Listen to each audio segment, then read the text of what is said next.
ڈاک تار، ٹیلی فون۔ اس کے علاوہ یکے دیگر بعد ہم نے دیکھا کہ حکومت کس طرح اپنی آمدنی حاصل کرتی ہے۔ اس کے بعد اسٹوڈنٹس ہیں مرکزی حکومت کے اخراجات کی مقدار۔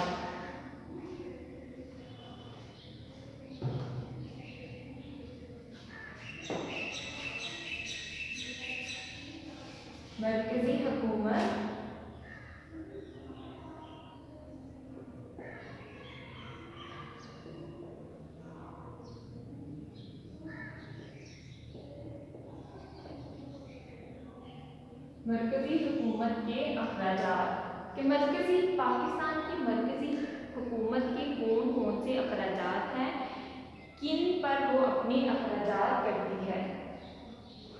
سب سے پہلے ہم نے دیکھا کہ وہ اپنی آمدنی کہاں سے حاصل کرتی ہے۔ اب جو آمدنی حاصل کرتی ہے ان کو کن مدات پر خرچ کرتی ہے۔ سب سے پہلا ہے دفاع۔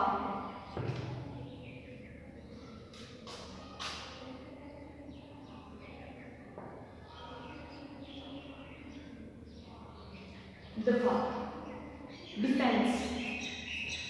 مرکزی حکومت کے اخراجات کی دوسری اہم مد ملک کا دفاع ہے۔ مرکزی حکومت کا یہ فرض ہے کہ وہ بیرونی حملہ آوروں سے ملک کا دفاع کرے، چنانچہ اس مقصد کے لیے بری اور بحری فضائی افواج رکھتی ہیں۔ دفاع سے مراد ملک کو دشمنوں سے بچانا، اس کے لیے بھی حکومت اخراجات کرتی ہے۔ اس مقصد کے لیے حکومت بری افواج، بری جو زمینی افواج ہے اس پر اخراجات کرتی ہے، بحری افواج ہیں، فضائی افواج ہیں، ان پر اپنی آمدنی کو خرچ کرتی ہے، ان کے لیے اسلحہ وغیرہ کا انتظام کرتی ہے۔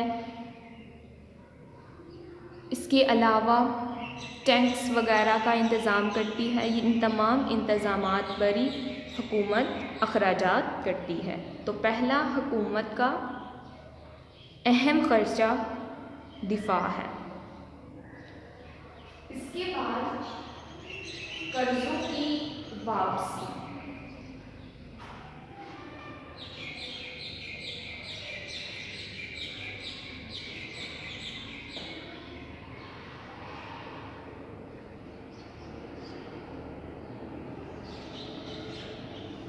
حکومت کے اخراجات کی مد میں سود اور قرضوں کی ادائیگیوں کا بوجھ بڑھ گیا ہے۔ مرکزی حکومت نے مختلف ملکی اداروں، غیر ممالک اور ایجنسیوں سے قرضہ جات لیے ہوئے ہیں، جن کی مالیت 1 کھرب سے بھی زائد بنتی ہے۔ مرکزی حکومت کے اخراجات میں یہ بھی ایک بہت بڑا خرچہ ہے جو ہے قرضوں کی واپسی۔ مرکزی حکومت دوسرے ممالک سے قرضے لیتی ہیں، ان قرضوں کی ادائیگی کی صورت ہمیں سود میں دینا پڑتی ہے، ساتھ سود بھی ہے۔ اب جن کی مالیت کیا کہہ رہے ہیں 1 کھرب سے بھی زائد بن گئی ہے، اور حکومت ابھی تک قرضے جات لیے جا رہی ہے۔ ان پر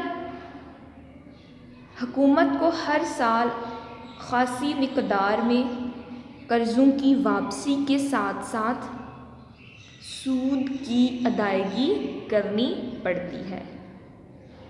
تو دوسرا حکومت کا خرچہ کیا آ گیا، اور وہ بہت بڑے اخراجات میں شامل ہے قرضوں کی واپسی اور سود کی ادائیگی۔ اس کے بعد ہے اسٹوڈنٹس جنرل پبلک سروسز، اس پر بھی حکومت اخراجات کرتی ہے۔ ایک عام اندازے کے مطابق کل خرچ کا تقریباً 10% حصہ ان مدات پر خرچ ہوتا ہے۔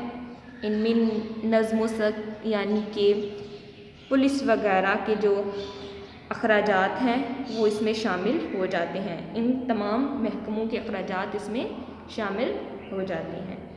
تو اسٹوڈنٹس آج تک کا لیکچر یہیں تک، انشاءاللہ اگلے نیکسٹ پوائنٹس میں اگلے لیکچر میں ملتے ہیں، تب تک کے لیے اللہ حافظ۔